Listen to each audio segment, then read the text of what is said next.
Wah wah wah, tepat hari ini, Irak gandeng Indonesia untuk tuntut AFC transparan.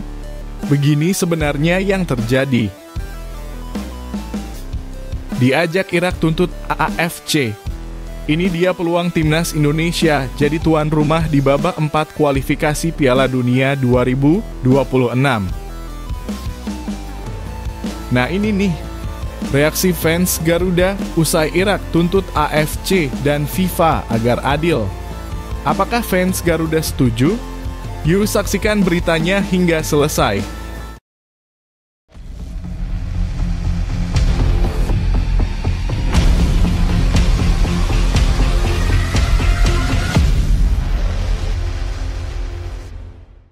Mohon subscribe channel Timnasku Indonesia agar tidak ketinggalan informasi Timnas Indonesia. Irak gandeng Indonesia untuk tuntut AFC transparan memilih tuan rumah putaran keempat kualifikasi Piala Dunia 2026. Putaran ketiga kualifikasi Piala Dunia 2026 zona Asia memang belum sepenuhnya rampung, namun perhatian dunia sepak bola Asia kini sudah tertuju ke fase berikutnya. 4 tim sudah memastikan langkah mereka ke putaran keempat, yaitu Indonesia, Irak, Qatar, dan Uni Emirat Arab. 2 slot tersisa masih akan diperebutkan oleh Arab Saudi, Oman, dan Palestina. Tapi di balik persaingan di lapangan, ada dinamika lain yang tak kalah menarik perebutan status sebagai tuan rumah di babak keempat, yang kini memunculkan konflik kepentingan dan sorotan terhadap FIFA serta AFC. Federasi Sepak Bola Irak (IFA) mengambil langkah tegas. Mereka mengirimkan surat resmi kepada FIFA dan AFC, menuntut transparansi dan keadilan dalam proses penunjukan tuan rumah untuk putaran keempat yang dijadwalkan berlangsung pada 8 hingga 14 Oktober 2025 mendatang.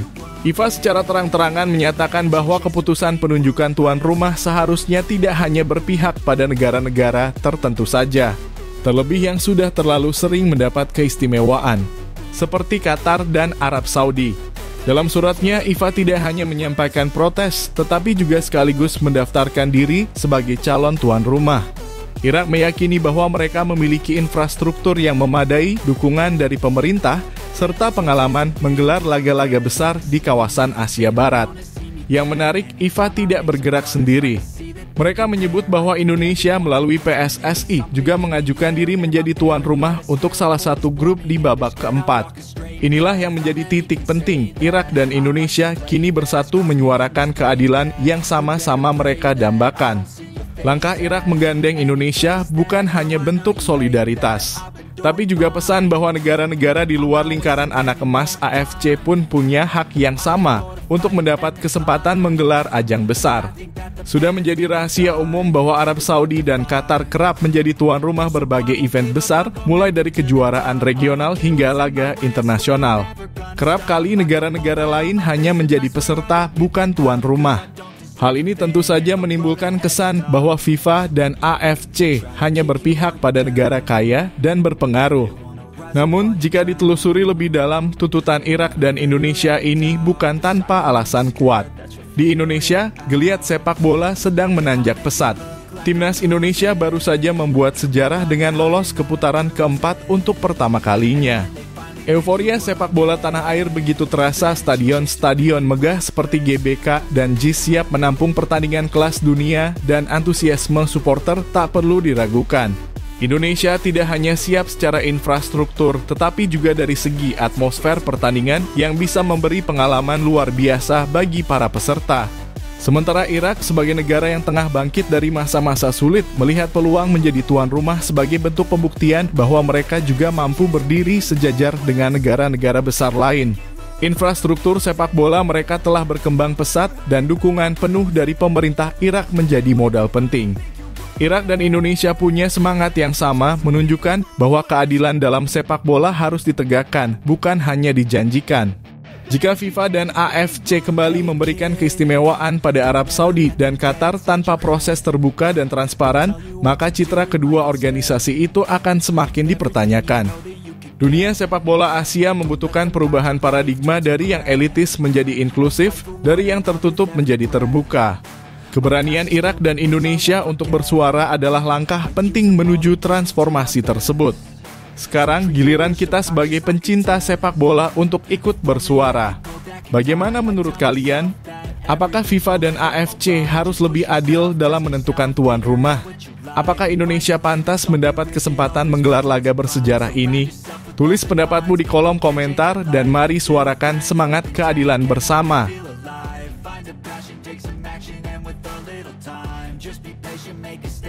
Jepang dibuat bahagia lihat pesawat yang dibawa timnas Indonesia. Sebuah pemandangan menarik dan penuh warna mengiringi keberangkatan timnas Indonesia ke Jepang untuk menghadapi laga terakhir grup C dalam kualifikasi Piala Dunia 2026 zona Asia. Tak seperti biasanya, pesawat yang membawa skuad Garuda kali ini tampil begitu mencolok dan menggemaskan. Pesawat charteran milik Garuda Indonesia tersebut dihiasi dengan tokoh-tokoh ikonik dari waralaba Pokemon, terutama Pikachu, yang menjadi simbol persahabatan dan semangat petualangan. Pemandangan ini ternyata bukan hanya disambut hangat oleh para pendukung timnas di tanah air, tetapi juga membuat media dan masyarakat Jepang tersentuh serta bangga. Timnas Indonesia yang beranggotakan 30 pemain, termasuk bintang naturalisasi seperti Jay Itzes, Justin Hubner, dan Calvin Verdonk, bertolak dari Jakarta pada Sabtu siang, 7 Juni 2025, dan tiba di Bandara Kansai, Osaka pada malam harinya. Rombongan Garuda mendarat dengan aman pada pukul 22.45 waktu setempat dan langsung disambut meriah oleh puluhan supporter Indonesia yang tinggal di Jepang. Namun bukan hanya sambutan supporter yang jadi sorotan, melainkan juga kehadiran pesawat bertema Pokemon yang mereka tumpangi. Pemandangan ini rupanya mencuri perhatian media lokal Jepang, khususnya portal berita olahraga Koli, yang menuliskan kebanggaan tersendiri melihat karakter asal Jepang menghiasi perjalanan tim dari negara lain. Dalam artikelnya, Koli menyebut Indonesia yang akan bersaing dengan Jepang datang dengan pesawat bertema Pokemon. Mereka juga memuji betapa pesawat tersebut dipenuhi oleh detail karakter Pokemon, bahkan hingga ke bagian dalam kabin tempat duduk. Salah satu tokoh yang paling menonjol tentu saja Pikachu, ikon global dari dunia Pokemon yang tidak hanya menghibur, tetapi juga mempererat hubungan budaya antara dua negara Asia ini. Garuda Indonesia dan PSSI memang bukan sekadar memanfaatkan dekorasi ini untuk sensasi semata. Sejak tahun lalu, kedua institusi ini telah menjalin kerjasama dalam proyek Pokemon Air Adventures, yang tidak hanya melibatkan branding pesawat, tetapi juga meluncurkan program edukatif berupa video pembelajaran sepak bola yang menampilkan Pikachu dan Aceburn bersama para pemain timnas. Proyek ini secara tidak langsung menunjukkan bahwa sepak bola dapat menjadi jembatan budaya bukan hanya antara Indonesia dan Jepang, tetapi juga antara dunia anak-anak dan olahraga profesional. Tak heran, media Jepang pun melihat ini sebagai sinyal positif dari hubungan yang semakin erat antara kedua negara. Dalam suasana penuh semangat jelang pertandingan, ketertarikan Jepang terhadap momen ini menjadi sinyal kuat bahwa kehadiran timnas Indonesia di negeri mereka tidak dianggap sebelah mata. Meskipun Jepang sudah memastikan diri lolos langsung ke Piala Dunia 2026, mereka tetap menantikan pertandingan ini dengan antusias. Timnas Indonesia di sisi lain baru akan melangkah ke putaran keempat, namun laga ini menjadi kesempatan emas untuk mengukur kekuatan dan membuktikan perkembangan mereka di panggung Asia. Koli bahkan tak segan menyoroti komposisi skuad Garuda yang diisi oleh sejumlah pemain naturalisasi dari Belanda, menyebut bahwa ini adalah strategi jangka panjang Indonesia untuk memperkuat tim nasional. Meskipun ada narasi sejarah kolonial yang disebutkan, media tersebut tetap menaruh rasa hormat dan memprediksi bahwa laga antara Indonesia melawan Jepang akan menjadi pertandingan yang seru dan kompetitif. Dari suasana bandara, sambutan hangat hingga pesawat bertema Pokemon, semua elemen ini membentuk narasi menarik bahwa sepak bola bukan sekadar soal menang atau kalah.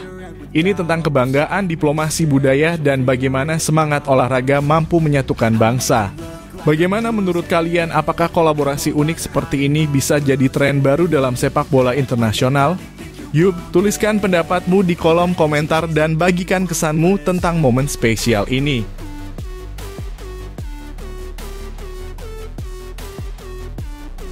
Peluang timnas Indonesia jadi tuan rumah babak 4 kualifikasi Piala Dunia 2026.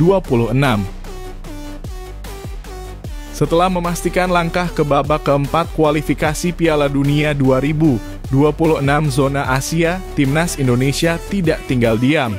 Di balik euforia kemenangan atas Cina dan hasil menguntungkan dari laga Arab Saudi melawan Bahrain, muncul harapan baru menjadi tuan rumah babak keempat.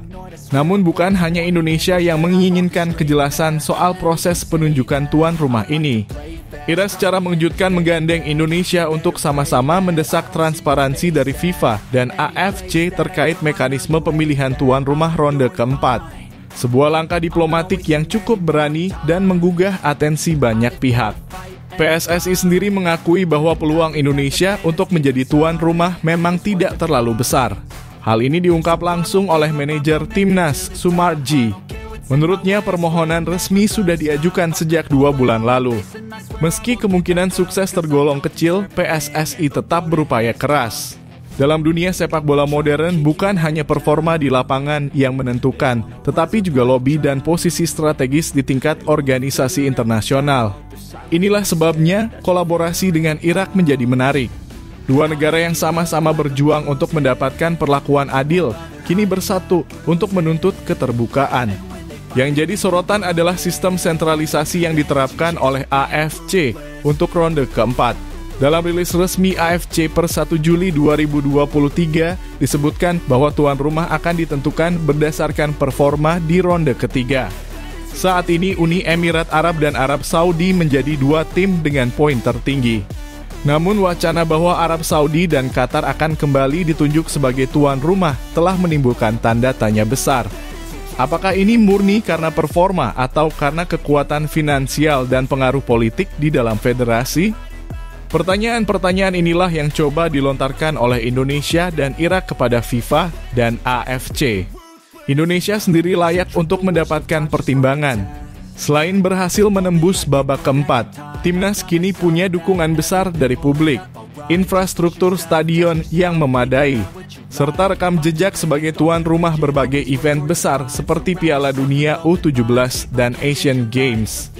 Bahkan antusiasme supporter di tanah air selalu menjadi nilai lebih. Menunjuk Indonesia sebagai salah satu tuan rumah bukan hanya memberikan keuntungan teknis, tapi juga memupuk atmosfer kompetisi yang sehat dan adil. Kolaborasi Indonesia dan Irak ini seharusnya menjadi sinyal penting bagi AFC. Sepak bola Asia tidak boleh lagi dikuasai segelintir negara kaya yang selalu mendapatkan hak istimewa. Jika federasi ingin melihat perkembangan merata, maka keterbukaan dan transparansi adalah kuncinya. Setiap negara yang berjuang di lapangan harus mendapatkan kesempatan yang sama di luar lapangan. Dalam konteks inilah desakan dari Indonesia dan Irak menjadi sangat relevan dan layak didukung oleh negara-negara lain yang ingin keadilan dalam sepak bola Asia. Kini semuanya tinggal menunggu keputusan akhir AFC. Apakah mereka akan tetap pada pola lama atau membuka lembaran baru yang lebih adil dan demokratis?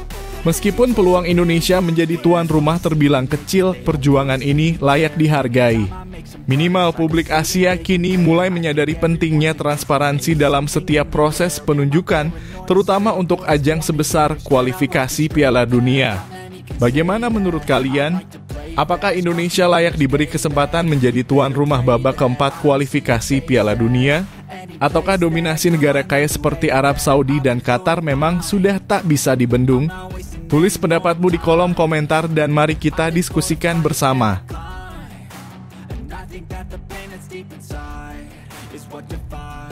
Reaksi fans Garuda usai Irak tuntut AFC dan FIFA agar adil. Reaksi para supporter Timnas Indonesia semakin memanas usai kabar mengejutkan bahwa Irak secara resmi melayangkan tuntutan kepada AFC dan FIFA. Mereka mendesak agar proses penunjukan tuan rumah ronde keempat kualifikasi Piala Dunia 2026 zona Asia dilakukan secara adil dan transparan. Hal ini menyusul rumor yang menyebut Arab Saudi dan Qatar telah ditunjuk menjadi tuan rumah 2 grup di babak tersebut meski belum ada pernyataan resmi dari AFC maupun FIFA. Bagi fans Garuda, langkah Irak ini bukan sekadar keberanian, tetapi juga sebuah dorongan moral agar keadilan benar-benar ditegakkan dalam pentas sepak bola Asia. Surat resmi yang dikirimkan Federasi Sepak Bola Irak (IFA) kepada AFC dan FIFA langsung memantik dukungan dari berbagai kalangan, termasuk dari supporter setia Indonesia. Tak sedikit dari netizen tanah air yang menyuarakan solidaritas mereka terhadap langkah FIFA melalui media sosial. Kalimat-kalimat seperti "kami bersama" hingga "bravo Irak" dari Indonesia membanjiri kolom komentar di berbagai platform. Dukungan ini menjadi bukti bahwa semangat sportivitas dan keadilan masih hidup di antara penggemar sepak bola Asia, terutama di Indonesia yang juga punya kepentingan besar di ronde keempat nanti. Bagi para pendukung Indonesia, tudingan bahwa penunjukan Arab Saudi dan Qatar dilakukan secara tidak transparan memang menimbulkan kecurigaan. Mereka menilai bahwa jika pemilihan tuan rumah hanya berdasarkan kekuatan finansial dan politik semata, maka prinsip fair play yang selalu dikampanyekan FIFA menjadi tidak lebih dari sekadar slogan. Indonesia, yang secara resmi sudah mengajukan diri sebagai tuan rumah sejak 2 bulan lalu, merasa harus mendapat kesempatan yang sama seperti kandidat lainnya. Apalagi dukungan dari pemerintah Indonesia terhadap PSSI sudah sangat jelas, baik dari sisi infrastruktur maupun logistik. Menariknya, dalam suratnya, IFA juga turut mengapresiasi sikap PSSI yang telah lebih dahulu meminta klarifikasi mekanisme pemilihan tuan rumah kepada AFC dan FIFA. Ini memperlihatkan bahwa bukan hanya Irak yang merasa perlu mempertanyakan sistem yang berjalan, tetapi Indonesia juga berada di garis depan dalam menuntut transparansi. Hal ini tentu menjadi momen langka di mana dua negara Asia yang berbeda latar belakang politik dan budaya bisa bersatu dalam memperjuangkan keadilan di dunia sepak bola. Kebersamaan semacam ini bisa menjadi kekuatan moral yang besar bagi AFC dan FIFA untuk tidak bermain-main dengan kepercayaan publik. Sementara itu, keberhasilan timnas Indonesia menembus putaran keempat setelah mengalahkan Cina dengan skor 1-0 semakin meningkatkan semangat juang para supporter. Gol penalti oleh Romagnoli pada menit ke-45 tidak hanya membawa Indonesia naik ke posisi 4 klasemen grup C, tetapi juga memastikan bahwa skuad Garuda punya kans bersaing dengan tim-tim terbaik Asia di tahap berikutnya. Maka tak heran jika publik sepak bola Indonesia begitu berharap agar timnas bisa tampil sebagai tuan rumah, memberikan keuntungan atmosfer dan dukungan langsung dari para pendukungnya. Di tengah semua dinamika ini, pertanyaan besar kini menggantung apakah AFC dan FIFA benar-benar akan mendengar suara federasi seperti Irak dan Indonesia. Apakah proses seleksi tuan rumah akan dibuka secara transparan atau justru berlangsung di balik layar tanpa kejelasan? Itulah yang kini menjadi perhatian utama para pecinta sepak bola, bukan hanya di Indonesia dan Irak, tetapi juga di seluruh Asia. Bagaimana menurut kalian, Sobat Garuda? Apakah langkah Irak ini layak didukung sepenuhnya? Apakah Indonesia pantas menjadi tuan rumah di ronde keempat kualifikasi Piala Dunia 2026 zona Asia? Tulis pendapat kalian di kolom komentar dan mari kita jaga semangat sportivitas serta keadilan di panggung sepak bola Asia.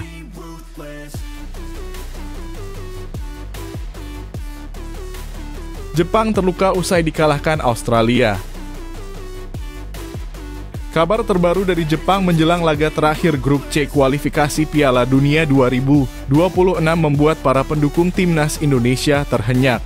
Kekalahan tipis yang diderita Jepang saat melawan Australia rupanya menyisakan luka yang cukup dalam, tidak hanya secara mental, tetapi juga secara fisik bagi beberapa pemain mereka. Laga yang berlangsung di Perth pada Kamis, 5 Juni 2025 itu menjadi pukulan telak bagi skuad Samurai Biru. Bukan hanya karena rekor sempurna mereka di kualifikasi akhirnya terhenti, tapi juga karena dua pilar di lini belakang, Tsuyoshi Watanabe dan Koki Machida, dipastikan absen akibat cedera yang mereka alami dalam pertandingan tersebut. Kekalahan dari Australia jelas bukan sesuatu yang biasa diterima oleh Jepang. Pelatih mereka Hajime Moriyasu terlihat sangat kecewa dan bahkan mengeluarkan pernyataan yang mengisyaratkan bahwa pertandingan melawan Indonesia nanti akan dijadikan ajang pelampiasan. Kami akan menyelesaikan kampanye ini dengan kemenangan, tegasnya dalam pernyataan resmi pasca pertandingan. Meskipun Jepang sudah memastikan diri lolos ke Piala Dunia dan keluar sebagai juara grup, namun bagi Moriyasu, menutup kualifikasi dengan kekalahan bukanlah opsi yang bisa diterima. Hal ini tentu menjadi sinyal bahaya bagi timnas Indonesia yang akan bertandang ke Osaka pada 10 Juni 2025 mendatang. Namun yang menarik, skuad Jepang kali ini tampil tidak dengan kekuatan penuh. Beberapa bintang top seperti Takumi Minamino, Kaoru Mitoma, dan Ritsu Doan tidak masuk dalam daftar pemain. Moriyasu tampaknya memang ingin memberikan kesempatan pada pemain lapis kedua dan debutan untuk unjuk gigi. Tapi hasil melawan Australia membuktikan bahwa absennya para pemain inti cukup berpengaruh terhadap kekompakan dan efektivitas permainan mereka. Dan kini badai cedera yang melanda lini belakang menambah daftar masalah yang harus diselesaikan oleh sang pelatih. Meskipun demikian, bukan berarti Indonesia bisa bersantai. Justru skenario ini bisa memicu semangat juang para pemain Jepang untuk membuktikan bahwa mereka tetap tim yang tangguh meski tanpa para pemain bintang. Tekad Moriyasu untuk mengakhiri fase kualifikasi dengan kemenangan juga membuat pertandingan nanti kemungkinan besar berlangsung dalam intensitas tinggi. Indonesia harus benar-benar siap baik secara mental maupun taktik karena Jepang tentu tidak ingin kembali dikecewakan di hadapan publiknya sendiri. Dari sisi psikologis, tekanan juga ada pada Jepang. Mereka tidak ingin publik meragukan strategi rotasi yang diterapkan Moriyasu. Di sisi lain, Indonesia justru dalam momentum yang cukup baik usai mengalahkan Cina 1-0 lewat gol penalti oleh Romagnoli. Tim besutan Patrick Kluivert dipastikan tampil all out untuk mencuri poin meskipun bermain di kandang lawan. Jika bisa menahan imbang atau bahkan mencuri kemenangan, maka mental pemain Garuda akan melonjak drastis sekaligus menjadi pembuktian bahwa Indonesia tidak bisa lagi dipandang sebelah mata di level Asia. Pertanyaannya sekarang, apakah badai cedera dan rotasi pemain akan membuat Jepang melemah atau justru malah menyulut semangat baru mereka? Bagaimana Indonesia sebaiknya merespon situasi ini agar bisa memanfaatkan celah tanpa terlena oleh absennya pemain inti Jepang? Pertandingan di Suita City Football Stadium nanti jelas akan menjadi pertarungan mental dan taktik yang menarik untuk disaksikan. Bagaimana menurut kamu? Apakah Garuda mampu mencuri poin dari Jepang yang sedang terluka? Tulis pendapat kamu di kolom komentar dan jangan lupa dukung terus Timnas Indonesia sampai titik akhir.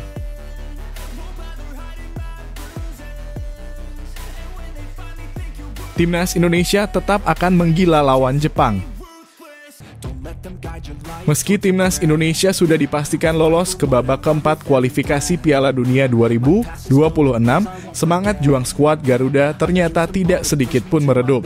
Justru sebaliknya, pertandingan melawan Jepang yang akan digelar pada 10 Juni 2025 di Panasonic Stadium, Osaka, dianggap sebagai panggung pembuktian bahwa Indonesia tidak sekadar numpang lewat di ajang bergengsi ini. Manajer Timnas Indonesia Sumarji menegaskan bahwa skuad asuhan pelatih Shin Tae-yong siap tampil menggila, tak peduli apakah laga ini bersifat krusial atau tidak dalam klasemen. Bagi para penggemar sepak bola nasional, kabar ini menjadi suntikan semangat tersendiri. Timnas Indonesia memang telah mengukir sejarah dengan melaju ke babak keempat, sebuah pencapaian yang sebelumnya hanya menjadi mimpi. Namun melawan Jepang, tim unggulan yang sudah lebih dulu dipastikan lolos ke Piala Dunia menjadi tantangan tersendiri. Sumarji menyatakan dengan tegas bahwa laga ini bukan sekadar formalitas, tetapi pertarungan penuh gengsi yang akan menunjukkan karakter sejati Garuda. Ini pertandingan yang sangat penting, ujarnya di Jakarta pada 7 Juni 2025 lalu. Laga melawan Samurai Biru akan menjadi ujian mental dan kualitas permainan timnas. Jepang dikenal sebagai tim dengan struktur permainan yang disiplin dan taktis. Namun hal tersebut tidak menyurutkan semangat anak-anak bangsa. Justru dari situ muncul semangat untuk membuktikan bahwa Indonesia tak bisa dipandang sebelah mata. Mencuri poin di kandang Jepang bukanlah misi mustahil, tapi justru target realistis yang tengah diupayakan melalui persiapan intensif. Kami sudah berdiskusi sama-sama, lawan Jepang harus fight dan bisa dapat poin dari sana, ucap Sumarji, memperlihatkan betapa tim ini tengah berambisi mencetak kejutan. Di sisi lain, posisi Indonesia di klasemen saat ini sudah sangat aman. Dengan torehan 12 poin, timnas tidak mungkin lagi dikejar oleh Bahrain dan Cina yang baru mengemas 6 poin. Keberhasilan ini tentu membawa rasa bangga yang luar biasa bagi seluruh rakyat Indonesia. Namun, perjuangan belum selesai. Melawan Jepang adalah simbol bahwa timnas tak puas hanya dengan lolos, tetapi ingin menjadi pesaing sejati yang ditakuti di Asia. Pertandingan ini juga menjadi ajang evaluasi dan simulasi menuju putaran keempat yang tentu akan lebih berat dan penuh tekanan. Dengan segala dinamika yang ada, laga kontra Jepang menjadi lebih dari sekadar pertandingan sepak bola. Ini adalah panggung perjuangan, panggung pembuktian, bahkan panggung pembangkitan semangat nasionalisme. Setiap umpan, tackle, dan gol yang terjadi nanti akan menjadi cerita yang akan terus dikenang oleh generasi pecinta sepak bola tanah air. Kita tidak hanya menonton, tetapi juga ikut merasa memiliki semangat yang diperjuangkan oleh 11 pemain di lapangan. Nah, bagaimana menurut kamu? Apakah timnas Indonesia bisa mencuri poin di kandang Jepang? Apakah semangat ini adalah pertanda bahwa Garuda siap mengepakkan sayap lebih tinggi lagi di kancah internasional? Yuk, tulis pendapatmu di kolom komentar dan jangan lupa beri dukungan terbaikmu untuk skuad Garuda.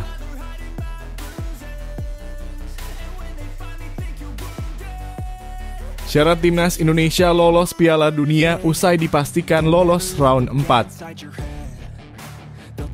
Lolosnya timnas Indonesia ke ronde keempat kualifikasi Piala Dunia 2026 zona Asia menandai babak baru dalam sejarah sepak bola nasional. Setelah berhasil menundukkan Cina dengan skor tipis 1-0. Skuad Garuda kini berada di ambang peluang emas untuk melangkah ke Piala Dunia mimpi besar yang selama ini hanya jadi angan-angan. Tapi kini bukan lagi sekadar mimpi. Peluang nyata telah terbuka di depan mata dan optimisme pun seharusnya terus menyala, baik di tubuh tim maupun di hati para pendukung setia Garuda. Meskipun perjuangan masih panjang, langkah besar telah diambil. Di ronde keempat nanti, timnas Indonesia akan berhadapan dengan tim tangguh seperti Uni Emirat Arab, Qatar, Irak, Oman, dan Palestina. Namun berbeda dari masa lalu, kali ini Indonesia tampil dengan wajah baru. Kini timnas diasuh oleh pelatih top Eropa, Patrick Kluivert, sosok yang pernah bersinar di Liga Champions dan membela tim sebesar Barcelona. Kehadiran Kluivert membawa angin segar dan kepercayaan diri baru, baik secara teknis maupun mental untuk para pemain muda berbakat tanah air. Menurut pernyataan dari ex-Jo PSSI, Patrick Kluivert disebut sebagai pelatih terbaik yang pernah dimiliki Indonesia.